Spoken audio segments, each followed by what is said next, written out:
डबवाली में बीजेपी के कार्यक्रम में जबरदस्त हंगामा हुआ। किसानों ने बीजेपी कार्यकर्ता को बुरी तरह से पीट दिया। भाजपा नेता का किसान विरोध करने के लिए आए थे और यहीं पर जब मामला तूल पकड़ता गया तो किसानों ने बीजेपी कार्यकर्ता की पिटाई कर दी। बड़ी खबर डबवाली से, जहां बीजेपी का कार्यक्रम था, इसी कार्यक्रम में उस वक्त जबरदस्त हंगामा हुआ जब बीजेपी नेताओं का विरोध करने के लिए किसान यहां पहुंच गए। किसानों ने बीजेपी कार्यकर्ता को बुरी तरह से पीट दिया। आपको तस्वीरें भी हम दिखा रहे हैं जिसमें आप देख सकते हैं कैसे किसानों ने एक शख्स की जमकर धुनाई की।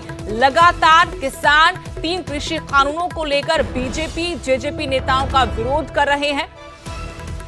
डबवाली से मेरे सहयोगी इस वक्त नकुल जसूदा जुड़े हैं और जानकारी उनसे लेंगे। नकुल, तस्वीरें हम दर्शकों को दिखा रहे हैं कि किस तरीके से बीजेपी के कार्यक्रम में हंगामा हुआ, क्या पूरा मामला था? देखिए सुदेश, ये कल देर शाम का मामला है। भाजपा जिला अध्यक्ष की तरफ से एक प्राइवेट पदाधिकारी है, उनकी एक बैठक रखी गई थी। इसकी सूचना जब किसानों को मिली तो किसान वहां पर विरोध जताने पहुंच गए। जो सूचना मिली है उसमें ये बताया जा रहा है कि कुछ समर्थक बीजेपी के वहां पर पहुंचे और किसी बात को लेकर किसानों के साथ कहासुनी हो गई। वीडियो में दिख रहा है कि ये जो जिसके साथ मारपीट की जा रही है ये बीजेपी का समर्थक है और बीजेपी के नेताओं की तरफ से भी यही आरोप लगाए जा रहे हैं कि बीजेपी के कई कार्यकर्ताओं को किसानों की तरफ से पीटा गया है। हालांकि जो किसान नेता वहां पर पहुंचे, जब हमने उनसे बातचीत की तो उनका कहना है कि ये जो शख्स था ये किसानों को गाली गलौज कर रहा था और किसानों ने उसके साथ किसी तरह की मारपीट नहीं की है। ये सब ड्रामा किया गया है, इस तरह की बातें की गई हैं। फिलहाल पुलिस के पास किसी की तरफ से कोई शिकायत नहीं गई है। पुलिस का कहना है कि अगर शिकायत आएगी तो उस आधार पे पूरे मामले की जांच की जाएगी और जो कार्रवाई बनती होगी वो की जाएगी। जी नकुल, धन्यवाद जानकारी के लिए। तो कल ये कार्यक्रम था बीजेपी नेता का जिसमें ये हंगामा हुआ। जानकारी मिली है कि किसान यहाँ पर विरोध के लिए आए थे, तभी एक शख्स के साथ उनका विवाद हुआ। किसानों का आरोप कि इस शख्स ने गाली गलौज किया। इसके बाद उसके साथ कुछ किसानों ने हाथापाई की। वो वीडियो आपको हम दिखा रहे हैं जिसमें किसान एक शख्स के साथ मारपीट कर रहे हैं। हालांकि पुलिस से जब इस मामले पर जानकारी चाहिए तो पुलिस की तरफ से बताया गया कि अभी तक उन्हें किसी भी पक्ष की तरफ से शिकायत नहीं मिली है। अगर शिकायत आएगी तो मामले में कार्रवाई जरूर होगी।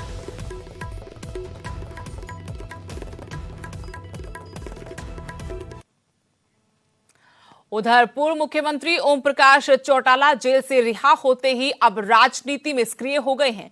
आज ओपी चौटाला दिल्ली में चौधरी देवीलाल की समाधि पर पहुंचे।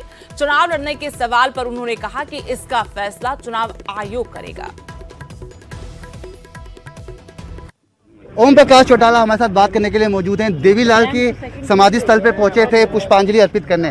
सर, बहुत दिनों के बाद मौका मिला देवीलाल जी की समाधि पे आने का, क्या महसूस कर रहे हैं और क्या दोबारा से राजनीति में सक्रिय हो रहे हैं आप? मैं राजनीति में निष्क्रिय कब हुआ था? मैं तो निरंतर राजनीति में सक्रिय हूँ और जब तक राजनीति में सक्रिय रहूँगा तब तक चौधरी देवीलाल के स्वप्न साकार नहीं होंगे।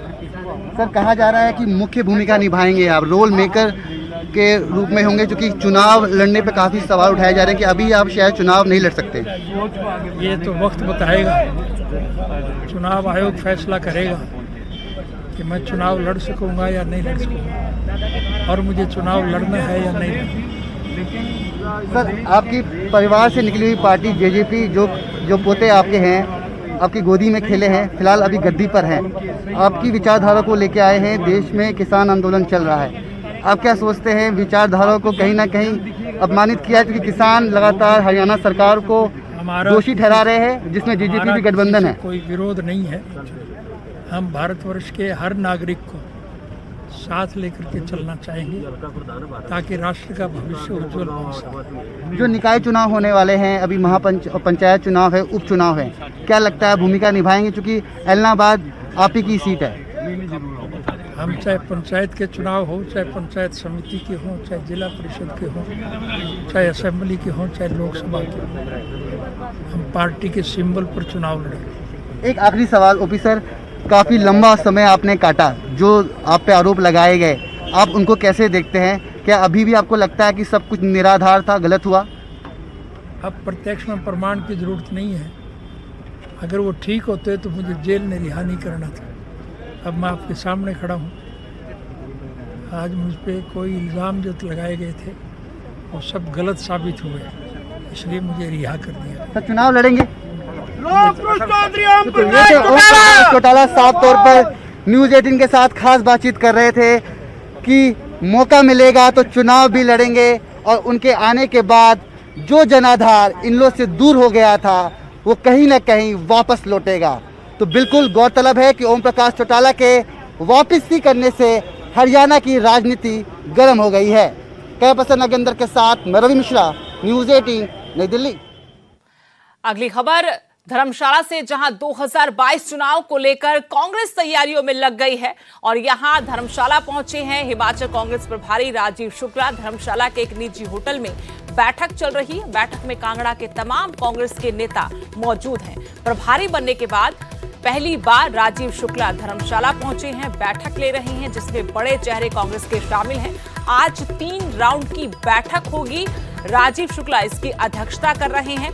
पार्टी की तरफ से एक बड़ी जिम्मेदारी 2022 के चुनाव से पहले राजीव शुक्ला को सौंपी गई है और जानकारी के साथ मेरे सहयोगी धर्मशाला से विचित्र शर्मा जुड़े हैं। विचित्र, 2022 की तैयारियां शुरू कर दी कांग्रेस की तरफ से, राजीव शुक्ला पहुंचे हैं, क्या जानकारी है?